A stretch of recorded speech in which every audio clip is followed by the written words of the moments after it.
চলো বন্ধুরা, আজকে এই সুন্দর হাতার ডিজাইনটা তোমাদের পুরোটা কাটিং এবং সেলাই দেখাবো। এটা কিন্তু আমার ক্লাসের মেয়েদের শেখানো হচ্ছে, তো চলো তোমাদেরও শেখাই কিভাবে আমি ডিজাইনটা করলাম। তো এই হচ্ছে সেই ব্লাউজটা, এটা হচ্ছে মধুবালা একটা ব্লাউজ, সেটারই হাতার কাটিং আমি কিন্তু মেয়েদের শেখাচ্ছি। তো চলো এটার কাটিং তোমরা দেখে নাও কিভাবে আমি করছি। তো এখানে দেখো আমি হাতার লম্বাটা নিয়েছি 9.5 ইঞ্চি। তো তোমরা এখানে হাতার লম্বা কম বেশি করতেই পারো, আর এখানে নর্মাল যেমন হাতা কাটিং করি সেরকমভাবে কেটে নিতে হবে। তারপরে দেখো আমরা লাইলিন এবং মেন কাপড়টাকে 2 ভাঁজ করে নিয়েছি। ভাঁজ করার পরে দেখো মোহরির দিকে আমরা 2 ইঞ্চি এবং লম্বাতে আমরা এখানে 5 ইঞ্চি নিচ্ছি। এটাও কিন্তু তোমাদের ইচ্ছে মতো কম বেশি করতেই পারো।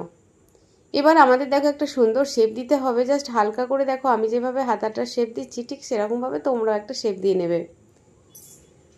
তো এটা একটু আস্তে আস্তে করবে, দেখবে তোমাদেরও কিন্তু সুন্দর একটা একটা শেপ চলে আসবে। এবার যেমনটা আমি শেপ দিয়েছি ঠিক সেরকমভাবে কাটিং করে নিচ্ছি। এখানে আমি কিন্তু কোনো পেপার পেস্টিং ইউজ করছি না। তো একসাথে দেখো মেন কাপড় আর লাইনিংটা আমি কাট করে নিয়েছি। এবার এটাকে দেখো ভাঁজ করে নেব, আর দেখো মিডিল থেকে আমরা 1.5 ইঞ্চি দূরে দূরে আমরা কিন্তু একটা মার্ক করব, কারণ এখানে আমাদের ফিতে দিতে হবে।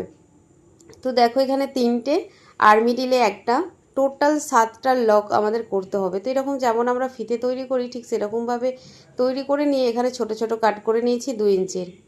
এবার দেখো মেন কাপড়টাকে সোজা করে রেখেছি, তার উপরে লাইলিন দিয়েছি এবং যেখানে যেখানে মার্ক করেছি ঠিক সেখান থেকে আমরা দেখো ওখানে সেই লকগুলোকে আমরা দিয়ে নেব। তো এখানে দেখো আমরা প্রথমে হাতার যে মোহরির একদম শেষ প্রান্ত থেকে সেলাই করতে করতে আসবো এবং পুরোটাতে যেখানে যেখানে মার্ক করেছি সেখানে সেখানে ফিতেগুলো দিয়ে জাস্ট সেলাই করে নেব। এবার পুরো রাউন্ডটাতে আমাদের সেলাই করে নিতে হবে, তাহলেই কিন্তু এটা সুন্দরভাবে অ্যাটাচ হয়ে যাবে এবং আন্ডারগ্রাউন্ড হয়ে যাবে। এবার অবশ্যই ছোট ছোট কাট দিতেই হবে, তো ছোট ছোট কাট দিয়ে নিলাম। এবার এটাকে উল্টে নিয়ে সুন্দর করে আয়রন করে নিতে হবে, তাহলে ভেতরটা অবশ্যই এটা আন্ডারগ্রাউন্ড হয়ে যাবে। তো আমার এই লেসটাও না শেষ হয়ে গেছিলো, সেই মুহূর্তে কিন্তু আমার লেসটাও চলে এসেছে। তো এই লেসটা ভীষণই সুন্দর, তো চলো এটাই আমি কিন্তু ইউজ করব। বন্ধুরা আমরা লেসটা লাগিয়ে নিই, আর লাগাতে লাগাতে তোমাদের একটা কথা বলে দিই, যেটা হচ্ছে আমার কুর্তি ক্লাস কিন্তু শুরু হচ্ছে কাল থেকে, মানে হচ্ছে মে মাসের 16 তারিখ থেকে, যেখানে তোমরা বিভিন্ন ধরনের কুর্তি তো শিখতে পারবে, সাথে অনেক ধরনের ড্রেস থাকবে। সূচিপত্র দিয়ে দিলাম, তোমরা যারা যারা চাইছো এই ক্লাসে জয়েন করতে ঝটপট করে জয়েন করে নাও।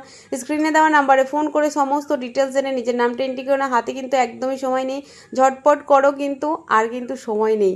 তো যাই হোক দেখো এখানে আমাদের কিন্তু এটা লকগুলো লাগানো হয়ে গেছে, মানে ফিতেগুলো লাগানো হয়ে গেছে। এবার আমি রেডিমেড যে ফিতেগুলো সেগুলো নিয়ে নিয়েছি, এবার জাস্ট এটাকে ক্রিস ক্রস করে আমরা দিয়ে নেব, আর নিচে অবশ্যই লাটকান করে নেব, তাহলেই কিন্তু আমাদের রেডি হাতা। তো কেমন লাগলো ভিডিওটা অবশ্যই কমেন্টে জানাবে। আর কুর্তি ক্লাসে জয়েন করতে ঝটপট করে জয়েন করো, কিন্তু এটা 3 মাসের ক্লাস আর ফিস থাকছে মাত্র 2000 টাকা। 2000 টাকায় তোমরা কিন্তু এত ধরনের ড্রেস শিখতে পারবে, তাও আবার